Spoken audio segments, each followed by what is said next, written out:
এই মুহূর্তে চোখ রাখবো যে ব্রেকিং নিউজের দিকে।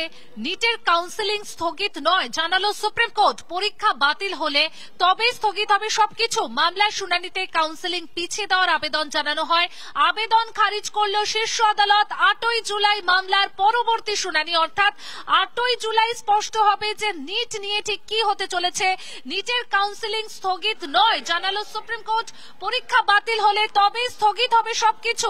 মামলার শুনানিতে কাউন্সেলিং পিছিয়ে দেওয়ার আবেদন জানানো হয়, তবে সেই আবেদন গ্রাহ্য হয়নি, আবেদন খারিজ করল শীর্ষ আদালত। 8ই জুলাই মামলার পরবর্তী শুনানি। নিটের কাউন্সেলিং কি হবে সেই নিয়ে কিন্তু একটা প্রশ্ন তৈরি হচ্ছিল। নিটের কাউন্সেলিং কি স্থগিত হবে? স্পষ্ট জানিয়ে দিল শীর্ষ আদালত যে নিটের কাউন্সেলিং স্থগিত নয়, পরীক্ষা বাতিল হলে তবেই স্থগিত হবে সবকিছু। মামলার শুনানিতে কাউন্সেলিং পিছিয়ে দেওয়ার আবেদন জানানো হয়, আবেদন খারিজ করল শীর্ষ আদালত। 8ই জুলাই মামলার পরবর্তী শুনানি।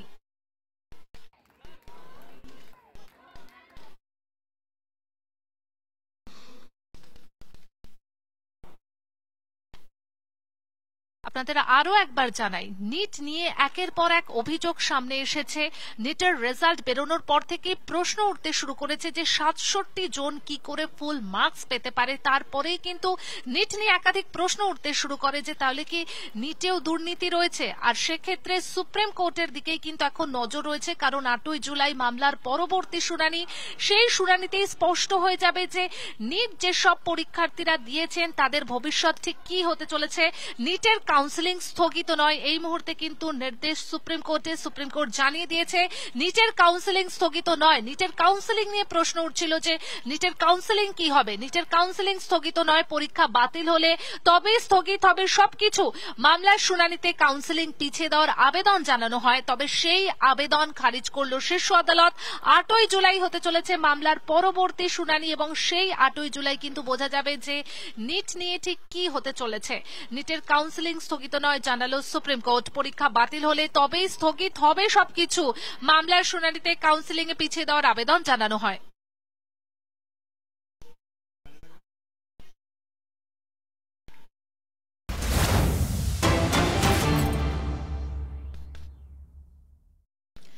এই মুহূর্তে আরো একটি ব্রেকিং নিউজের দিকে নজর রাখবো। বসিরহাট আদালতে পেশ শেখ শাহজাহানকে। আদালতে পেশ শাহজাহান, আলমগীর সহ 5 জনকেও পেশ করা হয়েছে।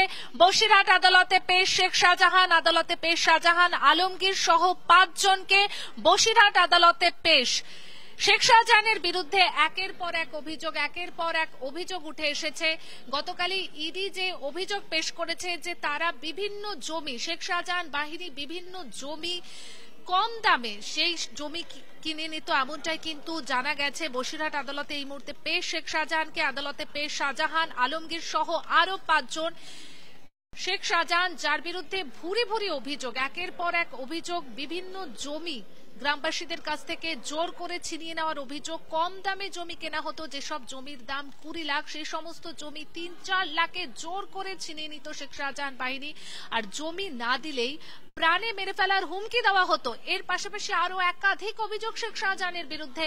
বসিরহাট আদালতে পেশ শেখ শাহজাহান, আদালতে পেশ করা হয়েছে আলমগীর সহ আরো 5 জনকে।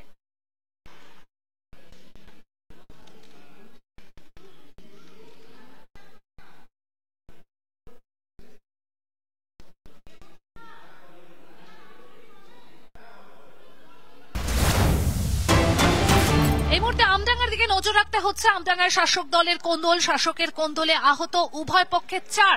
পঞ্চায়েত সদস্য রাকিবুল ইসলামের ওপর হামলা, আশঙ্কাজনক অবস্থায় হাসপাতালে 2 জন। আমডাঙ্গার শাসক দলের কোন্দল আর শাসকের কোন্দলে আহত উভয় পক্ষে 4। পঞ্চায়েত সদস্য রাকিবুল ইসলামের ওপর হামলা হয়।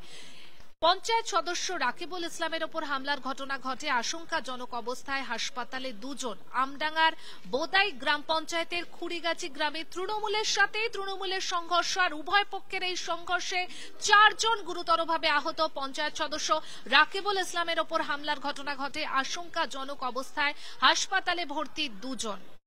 আমডাঙ্গার বোদাই গ্রাম পঞ্চায়েতের খুড়িগাছি গ্রামে তৃণমূলের সংঘর্ষের ঘটনা।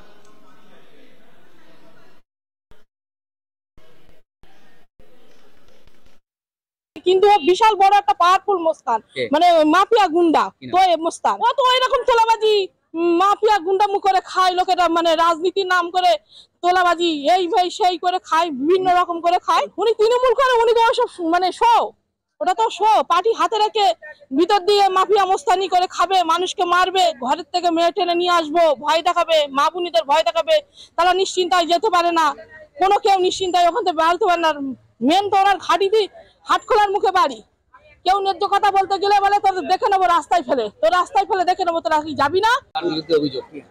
অভিযোগ এক সমাজ বিরোধী কারণে গন্ডগোলটা আরম্ভ হয়েছে। আমার জানা ও আসছিল কি কারণ আমার জানা নেই, ও আসছিল ঠান্ডা মাথায় মেরেছে বলে শুনেছি, ডিটেলস না জেনে কিছু বলবো না, কোনো সেন্স নাই। আপনি তো পুলিশকে বললেন যে ব্যবস্থা নেওয়ার কথা, পুলিশকে বললো, পুলিশে তো কথা আছে। এটা কি নিজেদের মধ্যে গন্ডগোল? নিজেদের মধ্যে কেন গন্ডগোল?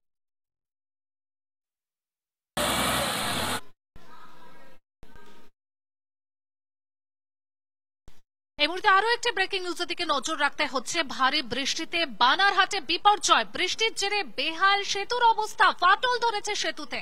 বানারহাটের উত্তর ডাঙ্গাপাড়া এলাকার ঘটনা, দ্রুত সেতু সংস্কারের দাবি গ্রামবাসীদের। লাগাতার বৃষ্টি, ভারী বৃষ্টি হচ্ছে, আর সেই বৃষ্টিতেই বানারহাটে বিপর্যয়, বৃষ্টির জেরে বেহাল সেতুর অবস্থা, ফাটল ধরেছে সেতুতে। আর জানিয়ে রীতিমতো আতঙ্কিত গ্রামবাসীরা। বানারহাটের উত্তর ডাঙ্গাপাড়া এলাকার ঘটনা, যেখানে গ্রামবাসীরা দাবি করছে দ্রুত সেতু সংস্কার করা হোক, এমনটাই দাবি গ্রামবাসীদের। লাগাতার বৃষ্টি আর সেই বৃষ্টির জেরে বানারহাটে বিপর্যয়ের ঘটনা, একাধিক এলাকা জলমগ্ন, তার পাশাপাশি বৃষ্টির জেরে বেহাল অবস্থা সেতুর, সেই সেতু দিয়ে নিত্য যাতায়াত গ্রামবাসীদের, তাই দ্রুত সেতু সংস্কারের দাবি জানিয়েছেন গ্রামবাসীরা।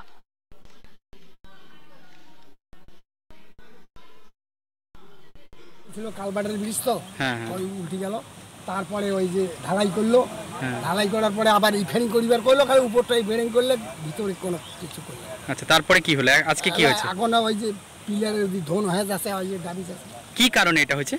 বর্ষাকালে, বর্ষার জন্য। হ্যাঁ, এই যে এদিকে একটা নতুন নদী হওয়াতে তো এই ক্ষতি, না তো এই ব্রিজটা এত ক্ষতি হতো না। জেলা পরিষদের রাস্তাটা আছে কয়ে তো আমার অঞ্চল রাস্তাটা কিছুটা বাঁচেছে।